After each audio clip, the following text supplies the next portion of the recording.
Hey, welcome back. But this is a bonus episode. What?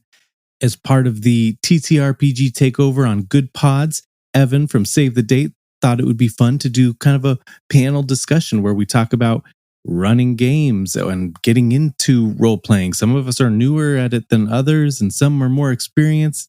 It was fun to just get to hang out and chat. We had a great conversation. I also went around and I collected a bunch of promos from people that are taking part in this whole TTRPG takeover. So at the end of this discussion, I'll insert all of those promos. That'll be roughly around 1 hour, 16 minutes, 1 hour, 17 minutes. Anyway, I hope you enjoy.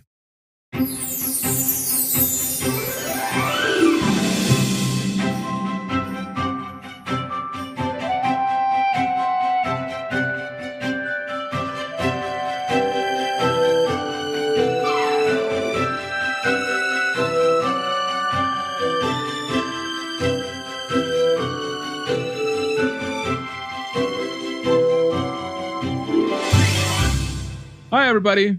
I'm Evan, and we're doing a thing for Goodpods for doing a TTRPG takeover, where a bunch of TTRPGs are taking over the platform for a day or two. And I've gotten a couple other DMs from several other TTRPG podcasts to come together, and we're going to discuss about what our systems are like and how to get into it. So, all right, everybody, you ready to roll for initiative? I suppose so. Yep. Sounds good. All right. Oh. Well, I got a middle of the road 10. Rocking a 2. Also 2. Whoa. I got an 18. I'm starting off hot with a 6. Excellent. Riley, looks like you're going to be our starter then. Okay. Which means I now own this stream, whatever we're calling it. No. So I'm Riley. I am the BM, which stands for Bunker Master, over on Friend and Foe Adventure Co. We're an actual play podcast that plays the Bunkers and Badasses system based on the Borderlands universe. And it's a lot of fun. It's immaturely mature. We get into lots of trouble. And one of our characters is called Tarquin because of how often he rolls ones. It's unreal. But yeah, it's just a lot of silly fun. We don't take ourselves too seriously, though we do have serious episodes on occasion. And yeah, I don't know. Oh. Supposed to explain how the Bunkers and Badasses work, huh? It'd probably be helpful. Yeah. So Bunkers and Badasses is a D20 system, and you got your stats, you got modifiers based on those stats. It's pretty basic stuff, but where I think it really shines is two things: the badass system. So if you want to do something that's crazy and big, you, instead of rolling like your certain stat, you're going to roll a badass die. And if you succeed, then you do this amazing thing and your teammates can contribute to it, but it makes the roll harder, but then they can like add to your chances of success, or maybe even add like a little bit of damage, whatever it is. And so it gives this big epic movie moment of do or die. And then the other really cool thing is the gun generation system. And so you just roll a couple of dice pretty quickly and you generate a gun, because that's one of the Borderlands things is they advertise the trillions of guns. And Huh. Yeah. That's really interesting. So you got all these different, you roll for weapon brands, weapon type, elemental, rarity, all that stuff. Nice. There you go. That was probably too long on that, but there you have it. I think it was great.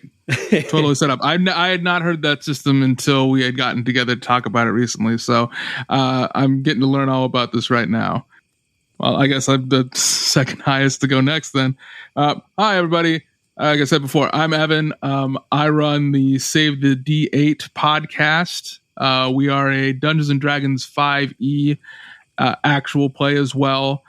We started off first campaign as kind of trying to be like a storytelling podcast, and then we kind of switched things around to our second campaign now called Epic, where instead of doing it as a storytelling, we're now just more of like a group of friends around the table, just kind of hanging out and having fun. So if you want to just sit a spell and hang out with us, come listen to Save the D8.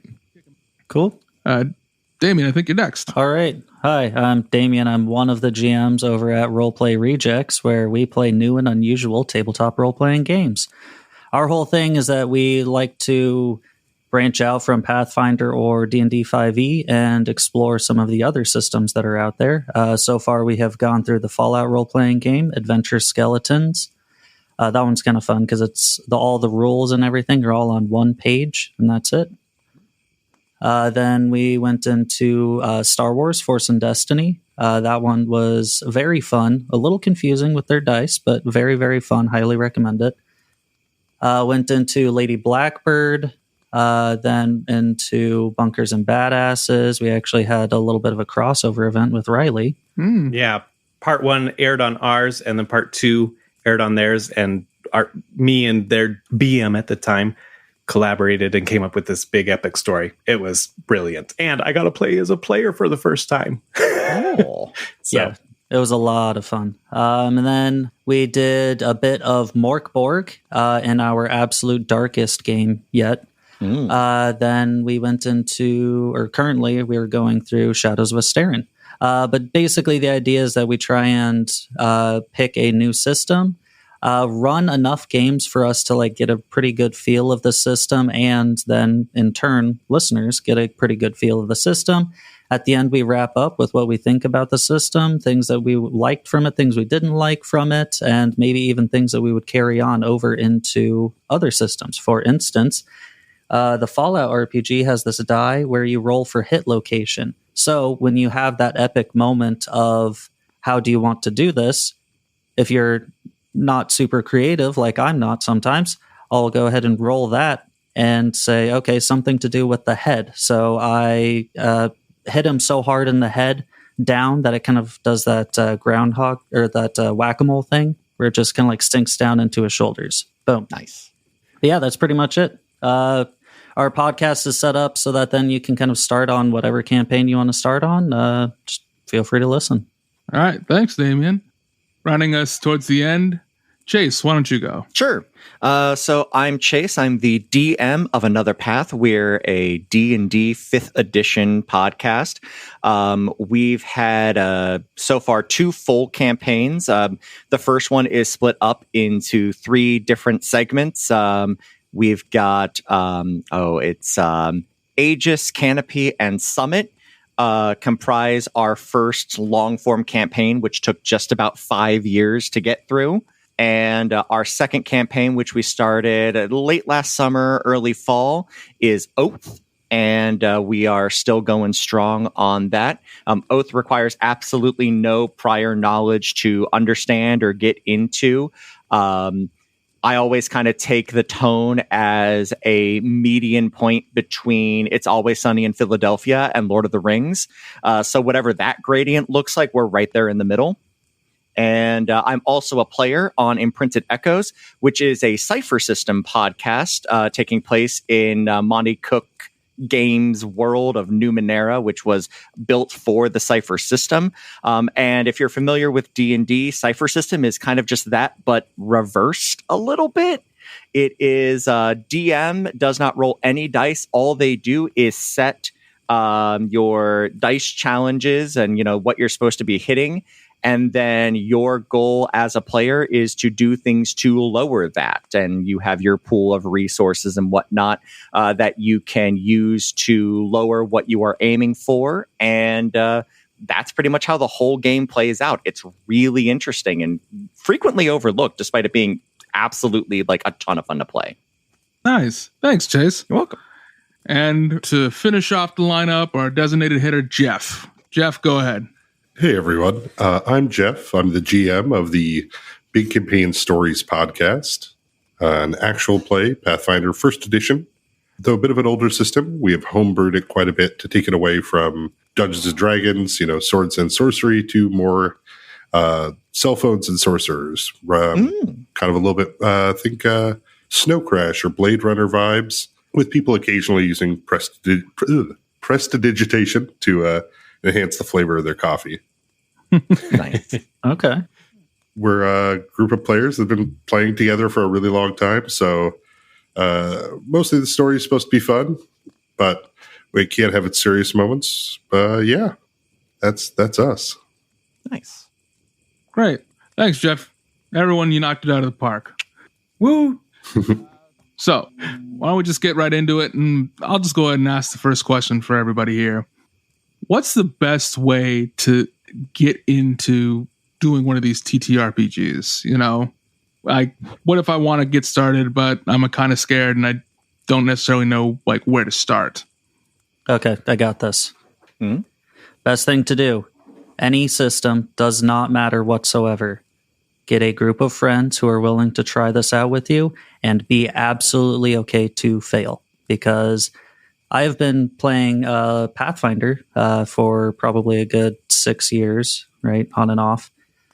And I cannot tell you how many times each session I have to stop and then look back at some of the rules, or between sessions brush up on some rules, because the idea that you have to know absolutely everything going into it is absolutely false.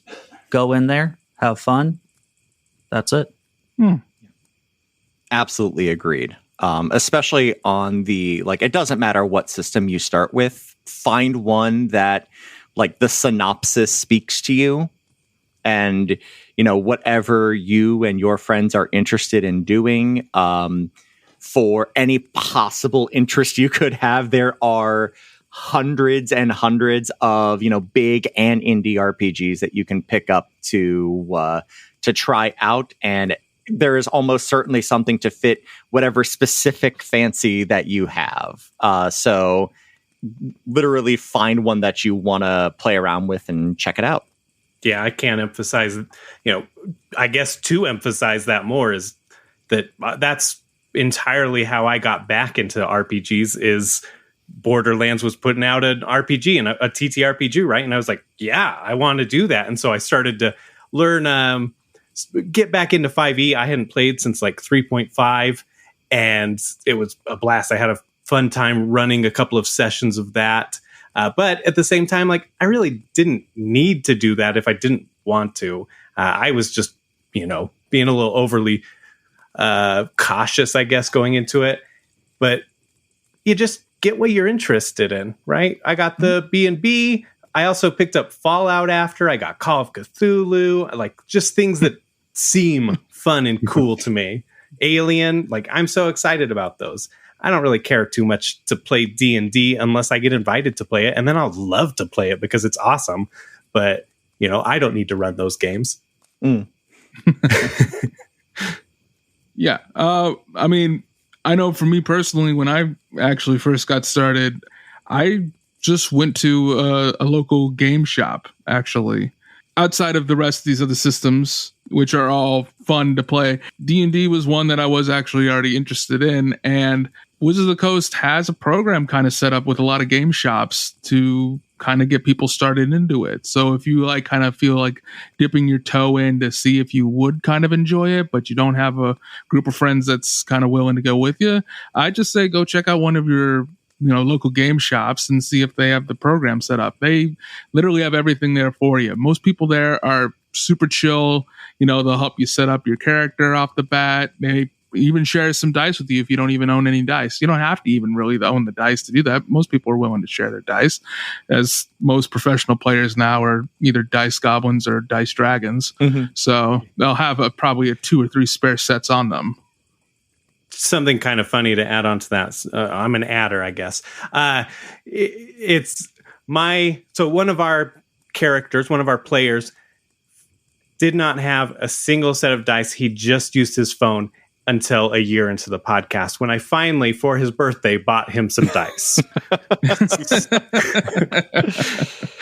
So you can use apps, you know, you might get looks and get a little crap about it, but you can do that. And so, yeah, you can do those at local game stores. I also just went to a SaltCon, so a gaming convention, and they had events that you could sign up. And I had some friends come who had never played D&D, but they were interested. And I was like, well, this is perfect. Let's do this. And so I played D&D, and almost everyone at the table it was their first time ever playing. And it was amazing. They made it so welcoming and so good. So yeah, definitely check out events like that. Local game stores and big events, cons. For sure. I went to Gen Con last year. I was running a couple of games for Nerdburger Games. They produce a whole slew of RPGs. I was running Capers for them, which is a 1920s superhero RPG. It's very cool. Uses a deck of cards instead of dice. Not important to the story, but it's a cool system. Check it out. But while I was there, kind of killing time before my first game, they had a, hey, is this your first time playing D&D? Why don't you come on over to this table and we're going to run an encounter with some like cool set pieces and battle mats and minis and pre-gen characters and all that. And it was a ton of fun. It was just like a simple, like 10-minute encounter. But that's how easy it can be to go ahead and get your feet wet. D&D, I think, has gotten a reputation for being a long game, what with the popularity of like Critical Role and whatnot, where it's like, hey, these games are 4 to 6 hours, buckle up. They can be as short as like 10 minutes just to run a single encounter. Like the time investment that is out there sometimes is kind of fake. True. Yeah. We've had some short sessions, which have been like 2 hours long, to times where as a group, we kind of just all got together and was like, hey, we're going to play for the day. And we just kind of played all day. Absolutely. And hung out, and like we took breaks in between for sure. But like, that was just the plan. We just like since I started my podcast, I've had a lot of my other friends who are not as nerdy as I am, kind of listen to a bit and like, hey man, I kind of want to get into it, but I don't know. I'm not good with math, and I don't exactly know what to do. I'm not like a performer type. And I just tell them it's easy. All right. It's literally just hanging out with a bunch of people that you like hanging out with, and you're just building a story. Like, you remember when you were a kid and you played pretend? That's literally it. All that is just you add the dice extra to see whether or not it passes or fails. And to be honest, if it fails, sometimes that's even better, because that helps add stakes to everything going on. If you're just always winning, it kind of gets a little boring. But, when you have those fails that you have to pick yourself up off the dust and head back in and finally get that nat 20, there's no better feeling than that. Mm-hmm. Yeah, I like to describe it as 5 people playing make-believe, but 4 of them all agree on who's the ref, and that's the GM. Yeah, makes sense. But yeah, I was going to mention that I got started in this honestly I hopped on Reddit and I asked Reddit, how the heck do you even start this? And luckily I got some really great advice from Benjamin Dury, who is the GM of Lawful Great Adventures podcast. Told me, hey, here's the places to get programs for audio stuff. Here's, things to consider. But the biggest thing I'd take away from all of this is, if you want to start one of these, just start it, but just make sure you're having fun. It shouldn't be stressful, I guess. Okay, I got another question then. Say I'm a new DM because no one else wants to take over, and I just really want to get a game started, but I'm not as familiar with the rules. Do you think it's good for me to start with like a pre-made adventure, or should I just go ahead and try to homebrew it? I think, honestly, just do whichever one sounds more interesting. I'll be honest, I've looked through like, was it Tales from the Yawning Portal, the D&D 5e book that has a bunch of different adventures in it. And some of them just felt really lackluster to me. Even like if I was approaching this initially first time, they just didn't catch my interest as much as I would have hoped for. And if making something up sounds better to you, go for it. I think the first thing that I ever DM'd was D&D 5e, and it was because I had this idea about this wizard in a tower who had turned people into like shattered glass, but you could still see him like moving in the shattered glass. And I was like, that sounds really cool. I don't know what book would have that, so I'm just going to like build a world in which that can happen. Of course, it went a little bit poorly, just, scheduling, it fizzled out as most things do these days. But it was kind of eye-opening to me that like, oh, I made this whole thing, and I didn't have to have all the answers initially. I just kind of improved with it. And honestly, that's translated into even nowadays when I prepare something, even for the podcast, I will get a couple bullet points and then I will make it up from there, because you never know what players are going to do. Yeah, absolutely. That's a good answer. Yeah. 100%. I did a book to start, like, my first time DMing, and my brother is a super experienced DM, been doing it for 20 years or whatever, and so he was going to play, and I told him, make it hard for me, and because I wanted to be put through the ringer. I sort of regret it, but I'm glad he did it.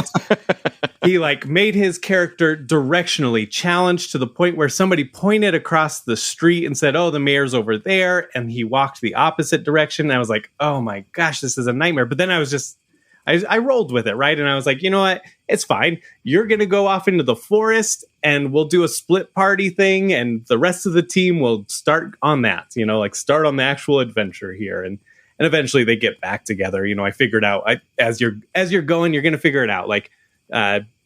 You're going to have to get creative. You're going to have to improvise. So even if you're doing a written adventure, your players may go do some random stuff. And they ended up doing something, and that ended up chaining to the next session, to where they went to go check on the next quest, and they got to literally the entrance of the quest. But what they had done the last session ended up chain reacting at them and making their brains think well, what if we go and we hunt this thing down? And I was like, well, I guess we're doing that then. It's just written or not, you're going to be improvising, and that's the fun of it. You're going to discover is when your players do the unexpected, you're going to have the most fun. Oh, for sure. And improvising is, especially as a DM, that is the skill you are exercising.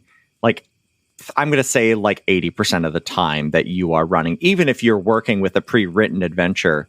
And sometimes it's because you're working with a pre-written adventure, because sometimes you will get halfway through and realize, oh, there is a gaping plot hole here. There's a couple of one specifically that's coming to mind for an official D&D release. Rime of the Frostmaiden has a big gaping plot hole in the middle of it, and I was running that not for my podcast but for my home crew, because I'm the DM there too. And I realized, with maybe 3 days to run, it's I need to cover this up. Otherwise, this is going to be the most anticlimactic dragon fight that they'll ever be in. So sometimes it is just a matter of needing to make sure that all of your, ducks are in a row beforehand, even if you're running directly out of a book. Well, speaking on that then, how well should a DM prepare before a game gets started? And should players prepare as well? Players need to know their spells. It's my biggest pet peeve as a DM. Wish on that. Yeah. And of course, that is something that happens as you become familiar with it. Nobody's going to ask you to have everything memorized when you start, but you should have your signature things memorized, 3 or 4 games in. But for the DMs, there's a lot of talk, especially if you go on to YouTube, don't over prepare. Your players are going to do things that you would never account for, and you're going to have to make it up on the spot anyways. What I would say is prepare to your comfort level, and it's going to take a while to figure that out. So don't get too stressed. I have walked into games where I have used literally the first 3 sentences that I wrote down, and then either the players got hung up on it or they just went in a completely different direction and I had to roll with it. And I have had games where I have, run through absolutely everything I had, and it's just gonna depend. You got to figure out where your stride is and where your players are having fun. Because sometimes over preparing can cause your players to not have a great time because you want to adhere maybe a little too rigidly to what you'd planned for. And I would also say, to speak on that, is test out both options. There was one instance in which I prepared every single room for this massive complex in our Fallout campaign. And I was expecting us to like get through all of this, like a bunch of the rooms really quickly within like an episode or two. But it turned out that we only got through like a room or two throughout like an hour and a half, like the rough length of our episodes. And like that was a little bit annoying because I spent a lot of time trying to prepare for that. But I also then tried out absolutely no preparation whatsoever. Not on the podcast, mind you, because that would be insane. But no, I had some friends over to try out the Fallout RPG, and one of them said, "Hey, I want my character to have a motorcycle." And I was like, "Cool, I'm going to roll with that for this entire campaign," and then just kind of improv from there. I didn't like either option, so I've been like honing down that nice middle ground where it's mostly unprepared, but you still have those bullet points to fall back on. Mm-hmm. And I think, yeah, just trial and error. Hey, are you calling me out? I did. I did zero preparation for one of our episodes, and granted, it was a flashback episode where we had one of our players couldn't make it, and so I was like, "Yeah, let's do it for these other three." This was morning of. I'm like, "Here's my idea." We flashed back. It was our first time doing that. So episode 11, I had zero prep and just an idea of like, where were you about a year-ish ago? And it ended up coming together so good. It's one of my favorite episodes, actually, because, and I think it's because of the backstory. It may not be that great, but because of the backstory of like zero prep and just going with it, it worked out so beautifully. I think so. Sorry, with that, I think it also depends then on who your players are. So kind of going into that whole player preparation kind of a thing. True. Because I was hanging out with this group of people. I haven't hung out with them a whole bunch, not like the main cast of Roleplay Rejects. So when I improv'd absolutely everything, it was kind of a little bit clunky because it wasn't that natural like back and forth that you get with people that you're very comfortable with, that you kind of like I guess like an improv troupe would probably be really comfortable with one another, right? They would just kind of like bounce off of each other's ideas and make something incredible with it. Yeah, I think to tie to that, right, as musicians, if you know an instrument, then you might be able to improvise. You know, just knowing the instrument at the basic level, you may not be able to improvise as well. But if you like really, really know your system, if you really, really know your character, you're going to be able to really run with it, and you'll be ready, I guess, for that. I think it's more important for the DM or the GM to know what they're doing. But even then, like if you don't know everything, that's okay.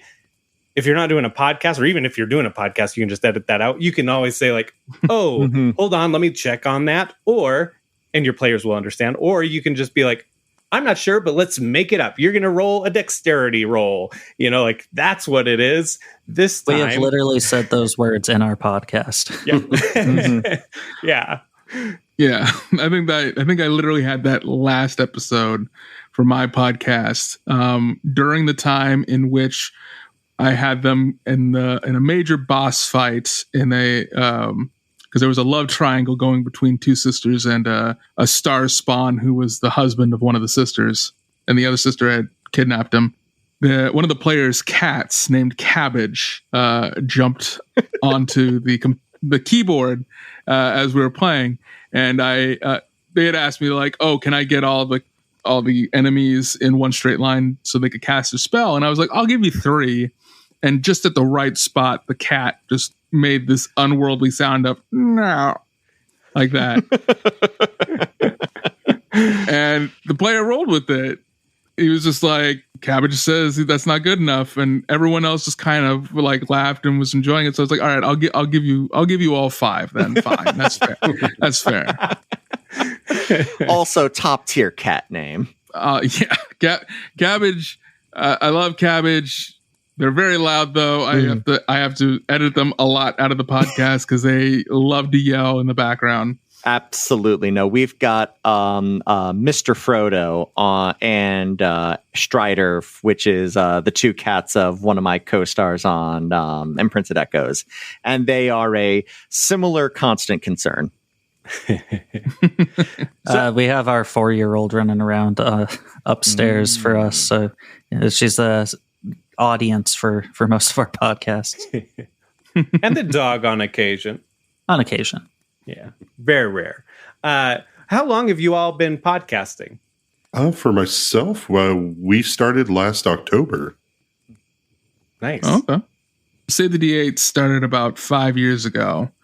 Another Path has been going for also 5 years, going on 6 here in May. And honestly, it was a pretty similar kind of story. It was my 3 players and I were already players in another D&D campaign that had like 10 odd people in it by the time we wrapped that story up. And we were talking one day during the game and before the game rather, and we realized, we all listened to the Adventure Zone and like that. Oh, we could do that. And they're like, oh yeah, but we don't know how to edit audio and whatnot. It's like, I have my degree in digital art and video editing is a big part of my job. And I know how to do that because you have to know how to edit audio if you want to edit video well. And there was one of those like, oh yeah, we can do that. Oh, we can do that moments. So we, with on the shoulders of pure audacity, we went ahead and started screaming into the void. And Zach has actually moved on to do his own actual play show. He is the DM for The Silent Secrets, which is a Monster Hearts 2 podcast. So think like CW, Riverdale, Vampire Diaries, that kind of vibe. That is Monster Hearts 2, and it's a ton of fun. Check it out if you haven't. But we have cycled in another friend of ours who we haven't played with before this, but had acted with alongside and improved with, Justin, and he has been a fantastic addition. But we're still going and having a great time with it. Yeah, we have a kind of similar origin. So we were playing Kingmaker, the Pathfinder Adventure Path, for over a year. By the way, if you do plan on playing that one, definitely just do whatever the hell you want for the main storyline, because the big bad end game just kind of comes out of nowhere at the end there. It's a little funky. Anyways, so we were playing that for a little over a year, really getting into it. I had a couple friends that I had played with before that joined up, and then we made some new friends along the way. And then just time and time again, we were like, oh, hey, have you seen Morkborg? Doesn't that game sound really fun? Like, yeah, that really does. Anyways, let's get back to Pathfinder, or like, hey, Cyberpunk, or hey, there's a Fallout game coming out. And then it kind of got to the point where I jokingly was like, hey, do you guys, wouldn't it be cool if we just like did a podcast or something of us like playing these new games? Ha ha ha ha ha. And then about a year and a half later, here we are. And we just hit our 1 year a couple weeks ago from when we were recording this, at least. Who knows when this will come out exactly. But yeah, so we've been going for a little over a year. But as soon as I watched the announcement of Bunkers and Badasses Live, which was September of 2020. As soon as they said the words, I was like, I'm doing an actual play.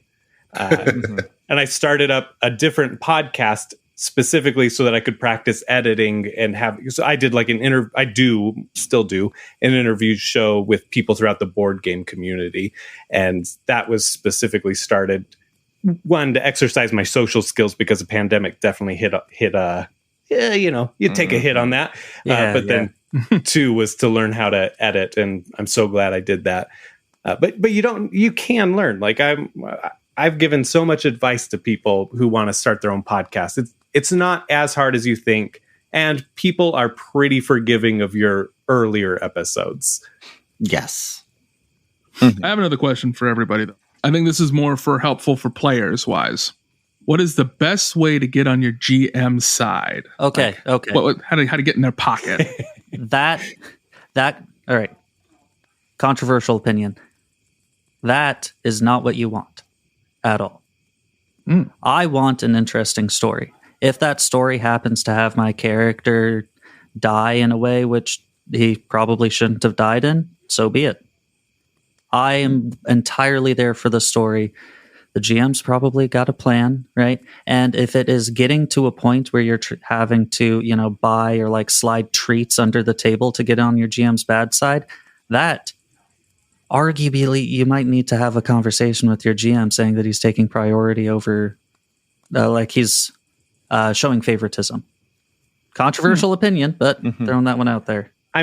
For me, it's nice because I guess I didn't emphasize this either with B&B, is that if the players die, they come back and they have a trauma, and usually it's something silly or fun. So it might be like you have to talk for an accent until you sleep or whatever. So there's these little things like that. And so for me, it's fun to have that kind of like tension of, or not even tension. It turns that tension of like, yes, I'm trying to kill you, but it's funny. And so that's always nice. But to me, what ingratiates players to me are the moments when they do something very fun and very clever and very story, like going to what Damian said, right? Like, I think the best way to, if you want to suck up to your GM, is do what your character would do to advance the story or enhance the story. Like, even to the character's detriment. Exactly. Like if you know that this, Indiana Jones it, right? Like you've got this door that's coming down slowly and the object of the party's desire is on the other side. Dart for that. And your character is like the heroic, like, I will get this job done no matter what. They dart across, slide under there, throw the object under the door, and they don't make it through. So now they are trapped on the other side. Or maybe they run the risk of getting crushed and they die, but your character might do that. Like your character, that might not be a great example. Maybe it's a baby or something that they're going to save, whatever it is, right? Whatever your story is, playing to your character, playing to the story. That gets me giddy every time. Mm-hmm. I guess I'd say my opinion is that is a little bit more on the meta side, which is if you want to be on your DM's good side, tell the DM what you like about their game. Let them know you're enjoying the story. Let them know you had fun with that time you rolled a 1 or that time they rolled a 1. By communicating with your GM, you kind of give them permission to be a larger arbiter and to make the story kind of go where it's supposed to go naturally. Versus, I think every GM kind of worries, are my players having fun? Having that honest communication, I think, allows the story to develop in a natural way versus people trying to guess what's going on. That's a very good point. Yeah. Totally agree. Yeah. I think that communication is necessary in playing these games, and you don't need to meta it while playing the game directly while you're in it, but off game, you can talk to the DM, say things you like and things you would like to be better. And if you're just doing it in a kind way, most of the times most GMs are more than happy to listen to you because they want you to have a good time. Everyone's trying to have a good fun amount of time.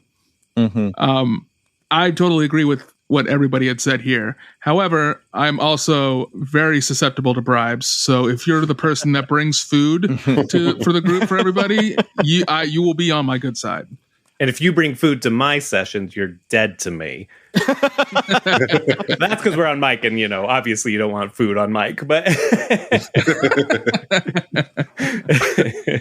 I have a wonderful sound clip of a player eating a nacho that I'm going to use next time somebody breaks a bone. Good. Oh, that's great. Somewhere in my records, I've got a similar sound clip of one of my players eating a piece of hardtack, which has the most bone crunchy sound you could possibly imagine. Oh boy! Wow. I know that running a podcast and running a regular game is totally. If I was just running a game, of course I would love snacks. Eat away. Mm-hmm. Have fun, drink, whatever. But man, how many times I have to be like, okay, finish what you're doing. Like I can hear you eating something. I know you need a little snack, but finish that and then talk. You feel like you're, I don't know. I feel like I'm micromanaging sometimes, but maybe I'm just a little OCD about my sound, which Damian actually, after we had our crossover, helped me learn a little bit more about some sound editing stuff, which was really nice. Yeah, some new plugins and things. Yeah. So, I mean, I think that's fair. Doing an audio podcast, for sure, you don't want the sound of eating, because I don't think a lot of people out there like the sound of somebody crunching or smacking their lips as they're playing. All of that is on our ASMR channel. I will also say this, though. For my players, I don't mind it so much, but mainly because they've gotten really good at learning how to mute themselves when that happens. And they've kind of learned how to be able to like navigate it. So most of the time, like when they decide to have their snack stuff, when it's not like our periods between recording, because we'll usually record like an episode at a time for like an hour and 10 or 20, because there's always the ums and ahs you got to cut out. But during battles are their favorite time, because that's when they know they can snack, because everybody else is trying to figure out exactly what they're doing, and they know they can just mute their mic and just start throwing snacks in their mouth quietly, and it's not getting on there. Yeah, it's got to be pretty different recording like virtually, because I have all of my players actually come in and we sit around a big table with the map in the center, and we use any number of random things for minis and terrain pieces and all that. So what we normally do for our thing is when we are recording, right, we try and keep minimal snacks or not super crunchy snacks. Mostly just push the mic away a bit and then eat whatever. But basically it's gonna just hold out until the end, because then we have like big family dinner and just do that instead of snacking throughout the whole thing. But drinking has become a part of yours with the pop in the top. Oh, I love it. That sound is the best sound. Oh, for sure. We don't keep them in, but whenever somebody does open up a first or second beer on mic, we do hold it directly to the mic so that everybody can partake. Oh yeah, and you have to be quiet, right? What? Really... Well, it is a like, hey, everybody stop. It is either, right when we start the game or going into the second half after we've taken our break is, people sit down and then we grip it and rip it right in there so that we can all enjoy the ASMR, even if we ourselves are not drinking. But drinking is like, everyone's allowed to have their beverage and whatnot. I'm not going to make somebody dehydrate in the middle of the show if they, they're not feeling that. Oh, absolutely. And they're pretty good about not drinking directly into the mics, so that's helpful.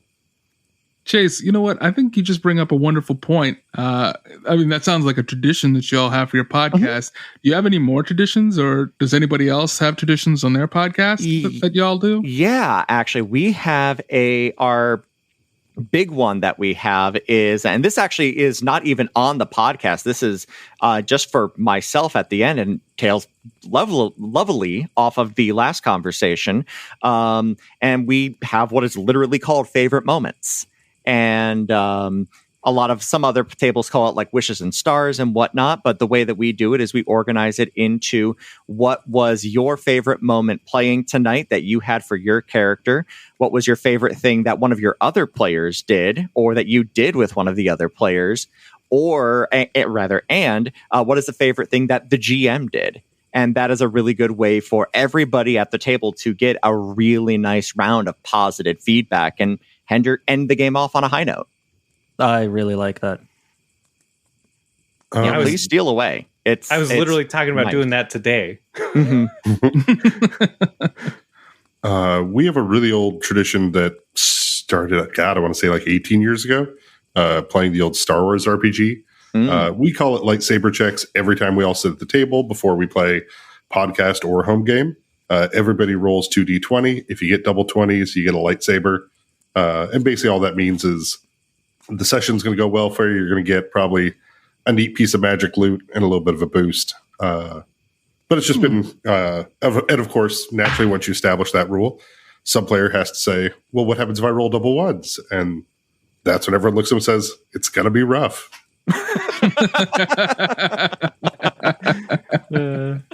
We, at the start of our episodes, do frivolous facts. We didn't start out doing that. I had the idea of doing badass facts, but I had that idea because of Dungeons and Daddies. They do daddy facts at the beginning of their episode, and I was like, oh, it's too similar. I can't use that. And then another B&B podcast started, Bad Assets, which is run by the lead designer of the game. And so he ended up doing Badass Facts. And I was like, oh, cool. Okay, yeah. Like, I should have just done it. Why did I hesitate on that? And so we started doing Frivolous Facts. And so it's literally just like my wife's in a recent episode, I think in the newest episode, was that she loves flare pens. And she always has a bag of flare pens, which are just fancy pen marker type stuff that she can bust out and just doodle on napkins with or whatever. Like, you know, some of them are just really, really frivolous. I like camping. So it's fun, small character building things. Yeah, for us, it's the can cracking open thing. It doesn't matter how tense the moment is. If you just grabbed an energy drink, we got to pause really quick just to, you know, revel in the sound. But the other thing, and this one is kind of just a random one. I don't remember how on earth it started, but anytime any one of us says the word general or the word major, we salute, because you're supposed to salute your officers. I think, oh god, that just tickles me from my own military days. That feels very Mel Brooks Airplane to me. I like it. Yeah. We have one tradition with ours, which is we start every episode with one particular player saying something as soon as we start recording. It's and we say that every episode, no matter what. We will not start the episode until is said. Incredible. That is great. In fact, that transitioned over to another podcast that me and that player are players in, Cyberpunk one called No Latency, and we won't start an episode without a player saying that as well. That's wonderful. Good. Did everyone do one? I think so, right? I think so. Okay, I've got the next question. So I know that as a GM, a lot of times you introduce homebrew into your games, but what is your opinion on players trying to introduce some of their own homebrew? And when would you draw the line? I am 100% okay with that. Especially with this season of Another Path, I've been doing as much focus as I can on collaborative world building. You know, I am there to be the referee and to set the course, but if they decide to throw a couple of rocks out in the way, I'm usually okay with that. When it comes to like items or enemies or something like that, that does require like, hey, this is a collaboration. We are both working on this, and we will either work on it on mic, and if it's good, I'll leave it in the show. Or we're going to work on it off mic over like a Discord chat or something like that and work on figuring out what something looks like together. And honestly, it's a really great way to keep your players engaged with what's going on. If they have some onus as an author, they're going to be, just by the sheer fact that they did this or that they're a part of the authorial process, they're going to be way more invested on the outcome that you decide on. Yeah, I'm all for it. If a player has found something online that they really like and they want to try to incorporate it with their character, I'm more than willing to sit down and chat with them about it and kind of work it out. Sometimes you have some things out there that are pretty OP that seem, you know, above board of maybe where the level is at or kind of how the game is going at that time. But at that same time, I'm more than willing to work with them like, hey, can we just set it up as a leveling system? It kind of starts off low at first and then it gets better as you get stronger with it, which I agree gives them onus and keeps them more interested into pushing for that, because they get to feel like they help make the story as well as they still have control of their character. As DMs, GMs, we help build the world around them, and they kind of are the ones that are interacting with it. So for me in my podcast, it's fair across the board about who has authorship. Yeah, I really like the having this ability grow with them as they go. I have a player in my Pathfinder game who wanted to have this poison called moonberry poison. And basically, it was doing constitution damage, which in Pathfinder is a very, very, very powerful thing, especially when it's like 2d10 damage on your constitution. It's a lot. So what we ended up agreeing on, though, because after this was brought up, my initial thought was, oh, hell no. There's no way that anything would be balanced anymore if, this happened. But we ended up actually talking it through, and we established that kind of a level system where like the moonberries are in their infancy right now, and they haven't like fully matured yet. So the poison isn't as potent, something like that. But it's kind of opened my eyes onto trying to say yes more often than saying no. Because then you get instances like another one of my players who wanted to use Mage Hand to stitch up a wound. And I thought that was genius because, magic is going to have a steadier hand than a person. So let's figure out how we can actually get this thing to happen. Yeah, I love when players throw something out and you're like, let's figure out how to make it work because you're a part of this. That whatever you want to do, we're gonna try and figure that out. I mean, within reason, of course. Sometimes it'll just be like, I want to fly to the moon. No, that's not possible unless you build a rocket ship. But like even just world building, I think is a big thing of like, sometimes it's not that they're trying to add some sort of like homebrewed mechanic, but there was one time where I regret it, and I think I'll edit it out when I'm going to go through and sort of remaster, touch up some old episodes when I have time, if I ever have time. Mm-hmm.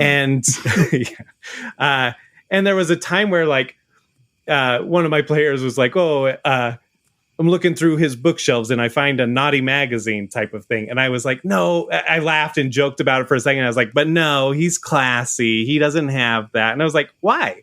Why did I like shut down that little teeny bit of like flavor that they added to this? No, don't do that. Like, I was so silly because it doesn't mess with the lore. It doesn't mess with anything, right? Like, it was a learning moment for me. So I love when players say like, they add a character or add some sort of like relation, something in the world. I mean, that's part of Frivolous Facts too, is that they can make up something in their past that maybe later I can use against them, right?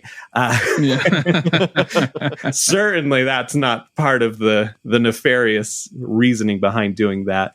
But anytime they want to do something, I encourage it, like, because that's going to make them feel like more, this is part of my game.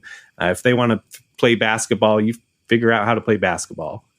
I think for me, it was I want to say like I read a Dragon magazine way back when those were still a thing, early 2000s. Mm-hmm. But one of the things they kind of mentioned was like, hey, world building's kind of a pain. Why not let your players help you? And so something I've taken to at least every one of my home games is players, if they want special stuff or if they want something unique, cool. Design me the home city, the village, the apartment building. Where are you from? Have them come up with the city, how people get there, what they're known for. If they want a cool item, like, oh, we're all famous gunslingers. Dope. Then you have a better gun than other people because you come from here. But it makes a city that other PCs can visit, have them come up with NPCs. Let them run their hometown when you visit, kind of thing. I've just found that gave my players a lot of creativity to lend to the world, and especially with campaigns that stack one on top of the other, like we play. In as far as like historically, now all of a sudden 5 campaigns later, people are still visiting the metropolis that used to be their small town, kind of thing, to really help those players kind of get invested with the world and care about it. I love that a lot. And I kind of did that with flashbacks of one player started in a town and it was going to school there type of thing and practiced law there. And so it was, like setting it up. What is it like, And I think I should have done that more. Like hearing that's very smart. I should have been more like, well, what kind of things are here? What kind of, like places do you go and eat? What type of food is popular there? Whatever it is. But we also just did that in a recent episode where they got to a new town, and I had one thing for the town. Like there's this big lake in the middle that had water constantly raining down into it through some magical stone, right? Like classic type of thing. And then after they visited that, I was like, well, you've got time to kill. You got to investigate some things. Where do you want to go? Just say a place and it's there. Like, this is a big city. Make anything up. You can ask somebody for directions. And one person went to a library. One person went to a wax museum. One person went to an ice cream shop. One person went on a murder, or like a murder tour? Ghost tour? No. I thought you were going to say one of them went on a murder spree. Right. I thought the word was spree. Yeah. Pretty close. No. I would not have won that Mad Libs. Yeah. Right. So it was just like, you can give those sort of opportunities to encourage those, like, add to the lore here. I know that's kind of maybe somewhat adjacent to what we were talking about with the, like, adding homebrewing things, but I do think that's part of it too. I think that's like just a really good general world building tip. The boring details make places come alive. Every time I put in something like, you know, somebody handling like a city's waste, or, you know, a rivalry between the elephant ear guy and the churro stand at the fair. Like, those are the moments that my players will, when we're doing those favorite moments, will be like, I really liked that. That brought that corner of the world alive, because there's like magic and all of this weird, fantastic bullshit going on. But also there's just these two dudes having a tiff.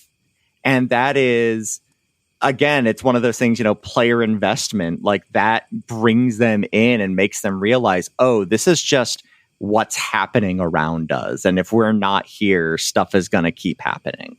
That just that makes me think of the red door conundrum. Well, that's what I call it. You know, if you get overly descriptive about certain things, right? You come up to this tavern, it has a red door. What are you going to do? You know, like, okay, I'm going to listen real carefully. Why is it red? Okay, maybe I'll try and pick the lock. Just turn the handle. Just open the door. That's all you got to do. Come on, guys. You can do this. I'm going to see if I can see underneath the door. Can I slide anything under the door? You know, it's just like, whoops. Okay, my bad. I threw in too much detail there, I guess. Yep. That is a great pitfall for a DM to fall into. I feel like I would have shared this story because it ties in with that really well, which is, you know, my players all come to this city. This city had recently been bombed through a bunch of gateways opening the Plane of Fire. They're walking around, they're seeing bodies, they're seeing this destroyed city.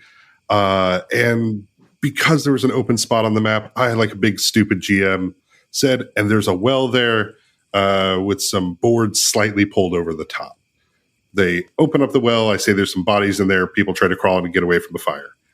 The next 2.5 hours of my existence are my GM nightmare, and I still have my PTSD from it. Of my players inspected every stone of that well, and they used Arcane Eye, and they used scrying spells. They lowered each other down there, and they cast light, and it was just like, my God. Biggest mistake of my life was just casually mentioning there's a well. It's that red door, right? Of some things, though, your players will just hook onto because the DM felt like they were into it. It felt too natural. We got to inspect it. And with those kinds of situations, I feel like it's okay to peel back the curtain and just let them know, hey, guys, there's nothing in there. That way you don't end up wasting the several hours going into stuff. Like, don't get me wrong, I will let them like investigate for, you know, a good 30 minutes. But once it is pretty apparent that they're not giving this up, that's when I'll go ahead and peek back and be like, guys, you just spent the last half hour on something that really does not matter. It's literally just a pile of hay. That's it. That's all that's there. Another way to go about doing that I've had a lot of success with is to just ask the players, hey, what information are you actually trying to get out of this? I am your DM and your friend. I am not trying to like murder all of your characters in a, you know, stupid way. So why don't you ask me the question that you actually want to know, and I will give you each a check to figure it out. That way we're not, looking at a bunch of corpses for the next hour and a half. Oh, that's a good one. Yeah, I think, right, you can almost make them roll for anything. If you're seeing that they're getting stuck on this in B&B, it's like roll insight. Hopefully they all, at least one person rolls high enough that you can be like, perfect. You know that well is just a well. There's a little sad story inside it, and that's it. It's, you can come up with something, but you can also, I know I've done this. I can't think of a specific example off the top of my head, but there's been times where they get so focused on something that all of a sudden now I'm focused on it. And I'm like, you know what? Okay. Yeah, there's some words etched on the inside of, like, on the stone of one of the inside the well, right? Like, are you going to go down there and see if you can read it or whatever, and add something of like, oh, we should have gone to the tavern. The rest of them went to the tavern and whatever, that will push them the direction that they do need to go. You can do little things like that or something. I don't know, whatever it is, it's all improv, right? Like, find your way to guide them. Yeah, I have done that on a few times, actually. I like to let my players wander and go wherever. At least learning from my players, if there's a place that I want them to go, I typically will make it vague. I purposely will make it vague until they have gotten an interest in it, because that's when they get interested. If it's a place I don't want them to go, I make it very detailed, because since I made it very detailed, they have this sneaking suspicion with me of like, he has made that very detailed. He wants us to go there. We, being us, don't want to follow that, so we're going to go the opposite direction. So, it's the fun parlor between that we have with each other, but that's just kind of like falls back into a lot of the stuff of what we've all said before of just kind of listening and watching your players and seeing how they like to play. And eventually you will start to tune your improv and your story to the way that the group works together. And it's not going to happen right off the bat, but over a couple of sessions, eventually you all will find a rhythm. Mm-hmm. Yeah. One of our most prominent NPCs came out because one of our characters, being an inquisitor, a devout inquisitor, wanted to try and convert some of the guardsmen around this little town. So in so doing, he went ahead and said, hey, let's go ahead and have a sparring contest while we talk about God. And, they're going there, they're sparring and everything. And his character doesn't manage to actually hit the guard at all. Meanwhile, I roll the die, and there I see it, the beautiful, glorious natural 20. Crits him, almost kills his character.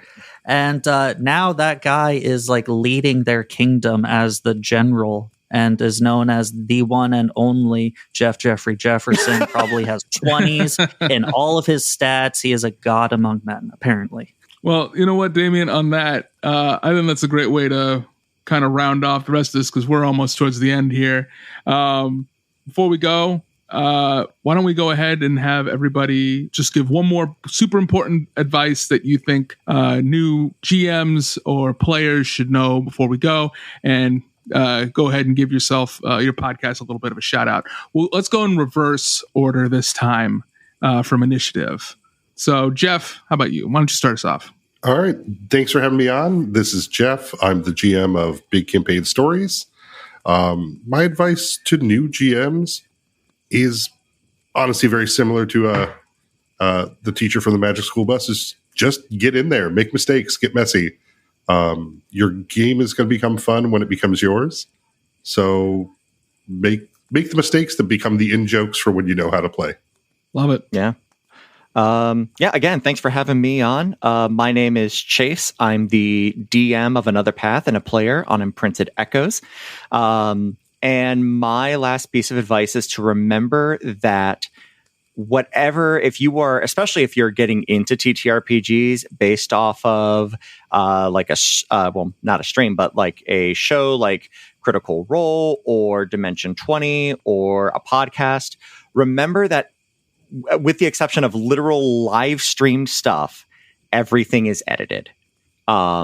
There are ums and uhs and pausing to look up a rule. And unless it's very, very funny or it is driving tension, it is being left on the cutting room floor of all of those.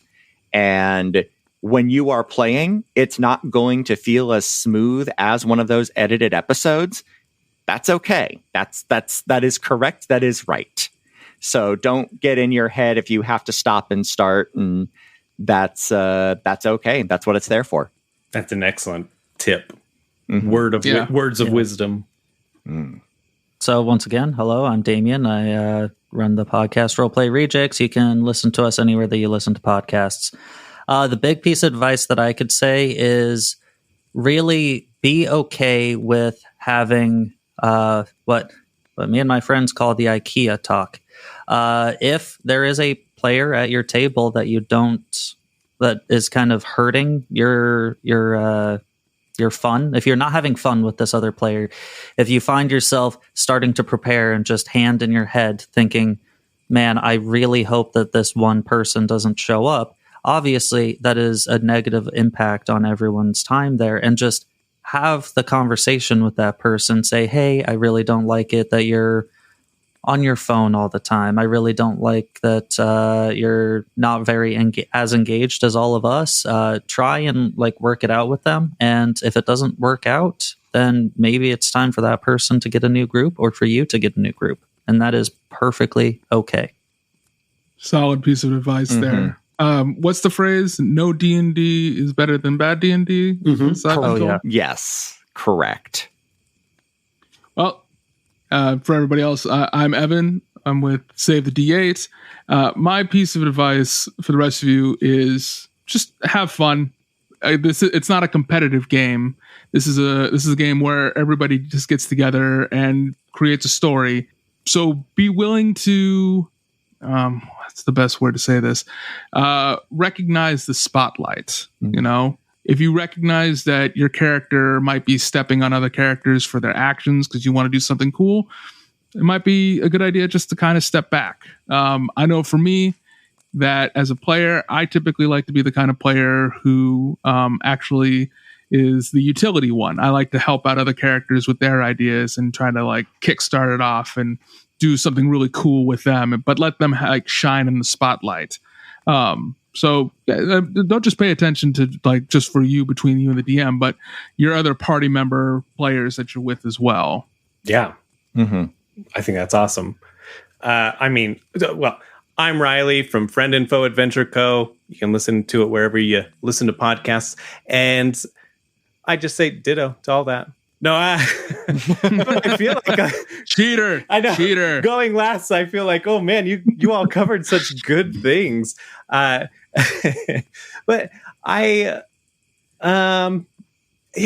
your players roam. But let's see.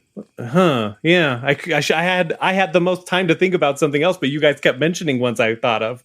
But yeah, if you're the GM, then let your players explore that world, let them pitch in like we've talked about. And then if you're the players, be a part of that world and don't be a jerk. Don't try and purposely derail their story.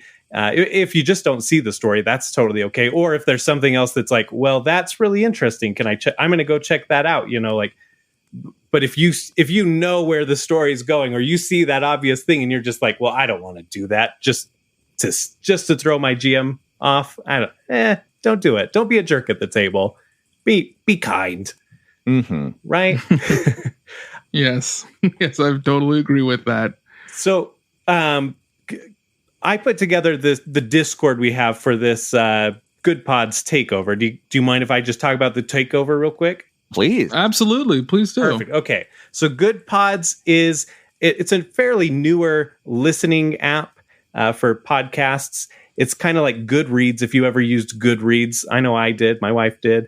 And it's built around community. And so on there, Apple, you can write reviews, you can rate it. Spotify, you can only rate it. Here, you can rate write a review. You can even just comment without rating. You can do that on individual episodes. So like this episode, say you can go in and you can ask questions, and then we can go and we can reply to those, and we can have like a back and forth. So you can do that with every episode. You can do that with the show. You can rate every episode. Don't give it less than 5 stars. If you don't like it, that's fine. You don't need to give a 1 star, but here you could actually, like, I love feedback. And if you don't like something, I would love the feedback. You don't have to leave a 1 star to tell me like, hey, I don't love the way that you do battle or whatever. I don't know, like describe kills, whatever it is. You can give that kind of feedback and not bring the podcast rating down, which is nice, but also just keep it positive, interact with people on there. Goodpods is really cool. I'm excited. So on March 28th and the 29th, we're going to be doing this takeover, and the people at Goodpods, friends of Goodpods, a lot of us that are taking part in it. Let's see at the Discord. The Discord has 53 people in there. And I know some of them are repeat shows, but overall, though, I mean, that's probably at least 40 shows. Wow. So we've got a lot of people participating. And so over those course of those 2 days, it's going to be popping up in the feed. So go and look at those. Go and look at the featured list. They have a featured list, and all day it's going to be different actual play podcasts or TTRPG related podcasts. And you can just go and try something new, give it a try, and then rate it. And then that'll pop up, and other people who are just using the app that day might see it and discover some new actual play that they like. So there you go. That's kind of the rundown, the gist of it. Yeah, cool. I like that. Very cool. Oh, if everyone wants to go through and maybe do their social media handles and then the day that their new episodes come out. Oh, sure. Oh, yeah, that'd be a great idea. Okay. Hey, so Roleplay Rejects. Hi. So we are on Instagram mostly at Roleplay Rejects. And then we have a website, roleplayrejects.com. That should be able to get you to just about everywhere. We're trying to start to be a little bit more active on Facebook, but we're Instagram predominantly. We release episodes every Sunday at 9 p.m. So any night owls will have a chance to listen to the new episodes on Sunday. And then it's there for anyone who has to commute that following Monday. We also have Patreon. Nice. Yeah. Riley, Friend Info Adventure Co. is out every other Tuesday. And then we are at FF Adventure Co. on most social medias. But Twitter is where we're most active. I try to keep up with everything else, but Twitter's definitely where we post the most. Yeah. Big Campaign Stories. We generally release every Thursday. And the most active place we are is on Twitter at Big Campaign Podcast. We do have a website at bigcampaign.com. Yeah, Another Path we release every other Wednesday, and Imprinted Echoes releases every other Sunday, both right there at midnight. So again, if you're a night owl, they are right there and ready for you. And you can find both of those shows on Twitter. Another Path is at Another Path Pod, and Imprinted Echoes is at Imprinted Echoes. And Save the D8, we release every Thursday around roughly midnight, 1 o'clock. You could find us on all the socials at Save the D8 Pod. We also have a website, www.savethed8pod.com.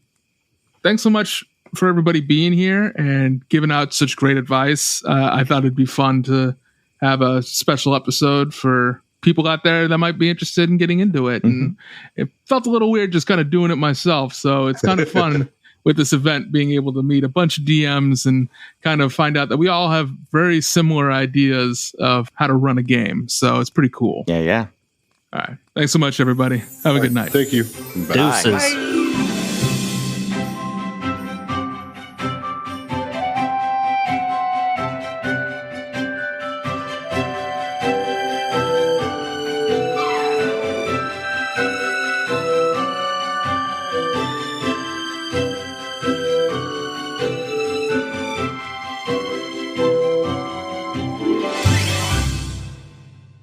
Hey, I'm Dre Silvertooth, and I'm a GM.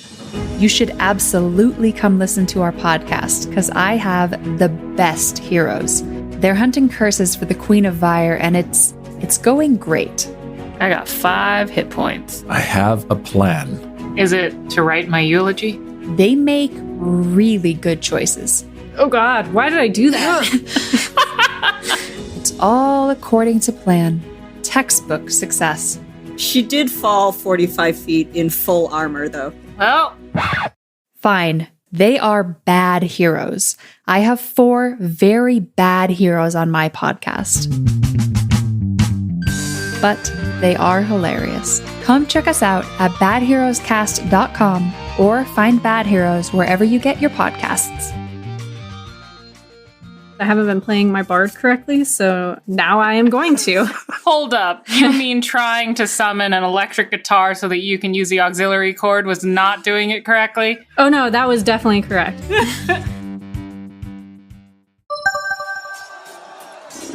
This is a player from Carcosa Online. Please, you have to help. We are dying here. People are dying. What the hell is this game? Hello. We here at Ballad of the Seven Dice are sorry for that interruption in your podcast listening. That audio clip was from a confused player from our new campaign, Escaping Carcosa, which can be found on the Ballad of the Seven Dice's podcast feed. Please, let us out! They're eating us! They're eating us! The story follows 2 groups. One is a group of investigators trying to free the trapped players using Call of Cthulhu 7e. The other is a Pathfinder 2e group that is trapped inside Carcosa Online.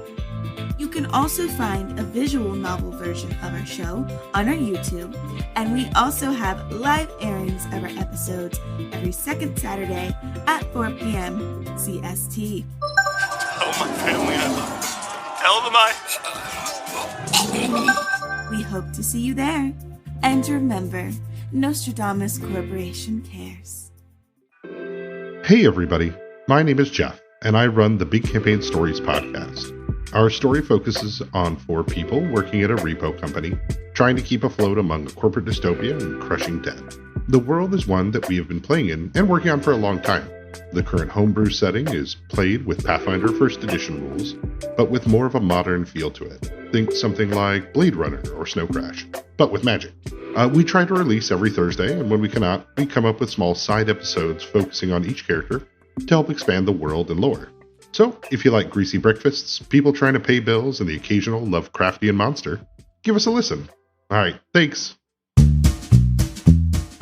We're going to give it another go. It's a bit more zing. A bit of zing. Zing. Yeah. Ready? Hello. With a hello. No. Hello. Wait till I get through the whole thing. Ready? Hello with a billowing hilltop. Hello. Oh dear. Waiting to get through the whole thing.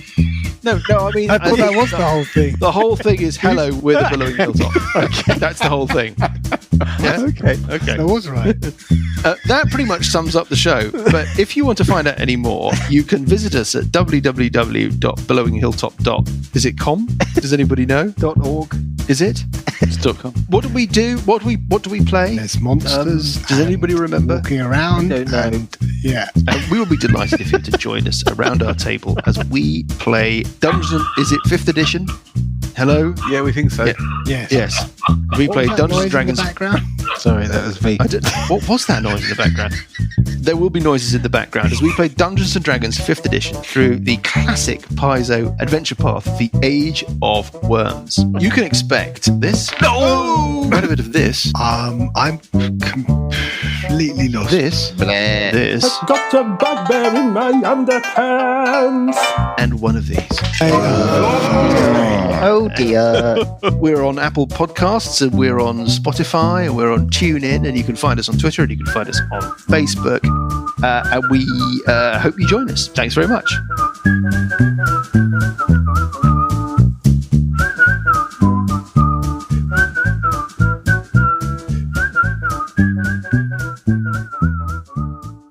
What's going on, everybody? My name is Alex. And my name is Diana. And we are 2/5 of Critically Stupid, a comedy Dungeons & Dragons podcast with new episodes every Friday on YouTube and wherever you get your podcasts.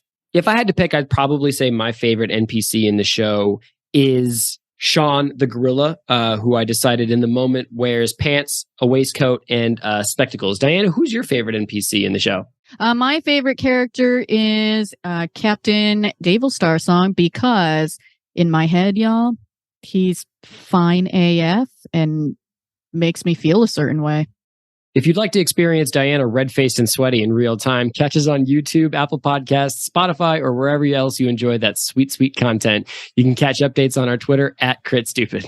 Come watch me glisten. I love that this is going to be audio only, so listener, you're going to have to take my word on it. She's real good looking. Danger, mystery, intrigue. Think you've heard all that actual play podcasts have to offer? Think again. I'm Nate Peterson.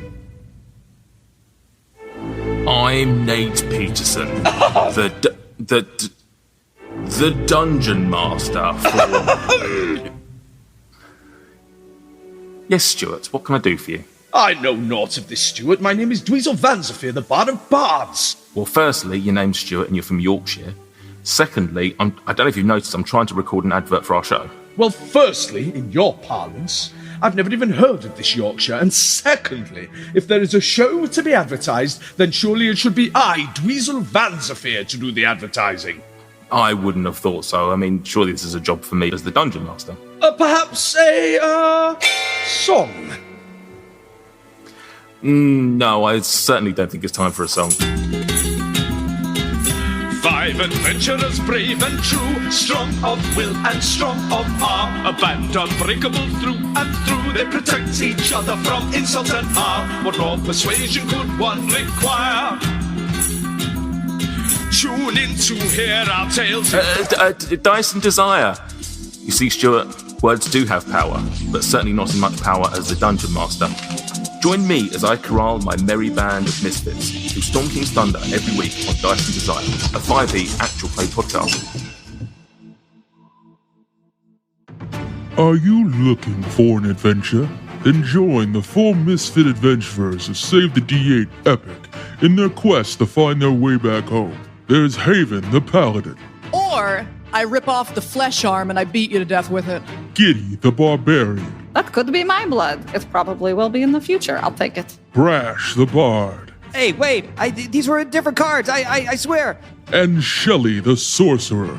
Man, if we get put in jail again for this, I'm gonna be real upset. Join their journey as they roll the dice. You dice. Battle fearsome monsters. I rolled a natural 1. Oh no, my spirit. And outsmart their foes. This party's great, by the way. We're like, cool, I kill it. Tune in to Save the D8 Epic, a live play D&D podcast that will take you on an epic adventure of a lifetime. At last, I have reached the tallest peak in all the world, where the wisest person lives. Finally, I'll get the answers I seek. Welcome. I am the wisest person in the world. Ask me your question. What is my purpose in life? What should I be doing to achieve pure happiness? You must stream Game Master Monday. Come again? Game Master Monday, the bi-weekly podcast that plays a new one-shot in a new system in a new setting with a new cast every episode.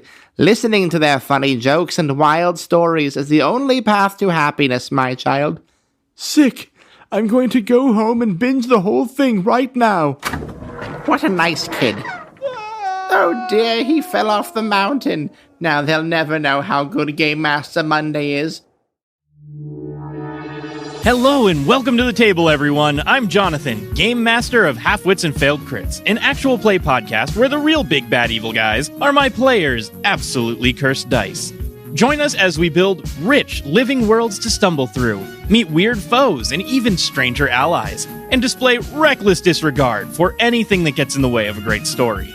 Currently, you can catch up with our Destiny-confused space kids in our sci-fi epic Children of the Spine by searching for Half-Wits and Failed Crits on your favorite podcast app or halfwitpodcast.com.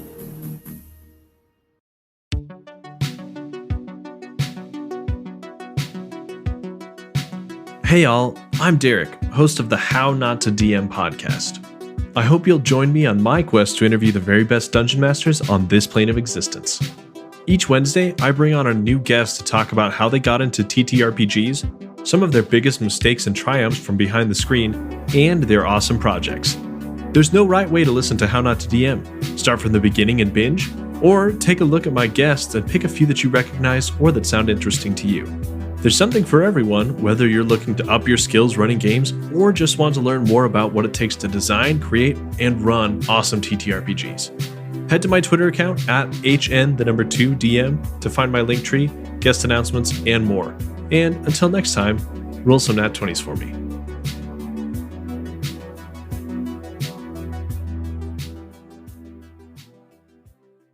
Are you struggling to schedule game nights, or worse yet, having them cancel at the last minute, turning your tears of joy into tears of despair? Yes.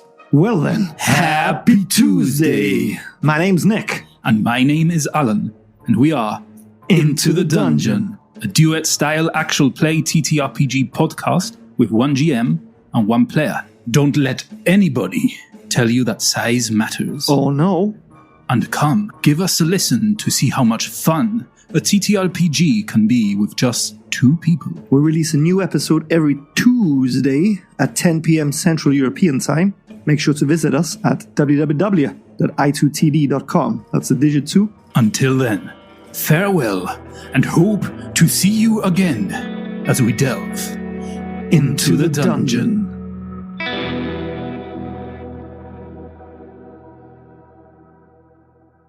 Welcome to Nameless Monsters, an actual play podcast currently running Monster of the Week by Michael Sands.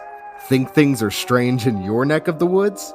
Try Triple Springs on Versailles. Max is going to take a second. She's been schlepping this person-sized duffel bag. And she's going to put it down, undo the combination lock, and she pulls out a belt of grenades. Max, you're the government person, so I don't want to, tell you how to do your job. Join Brad, Mags, and Morris as they try to navigate the weirdness facing them at every turn. Oh no. Starting out strong with a 6. Oh no! I've got 2 charm and everything. Brad is so charming. She shoots you. Oh shit! Nameless Monsters. Catch us every other Wednesday on your favorite platform. And happy hunting. Hey cool people, do you like mead, magic, and long walks in the icy tundra? Ever wonder what your sled dogs are thinking about? Why not cap off your night with a frosty tabletop adventure? You're my mum. You made me out of meat. Meat mother. What have I done? Is your grandma dying of the lake? I'm sorry, I have to ask. But it's actually because I bought some boxer shorts from Targets recently. And they forgot to remove the security clip! In bust we must. In bust we must, indeed. Onward. Excuse me, young man. Careful, I've got a cut bum. Wait, do you have a missing ring finger? No, I got yours, no. That makes sense. No. Fuck this, I'm over to Kingston. I'm getting all sweaty and I need a Kingston. She is desperate to keep her realm, and she will fight any that would take that away. Well, grab your Ugg boots and join Reflex Save every Wednesday on your favorite podcast platform.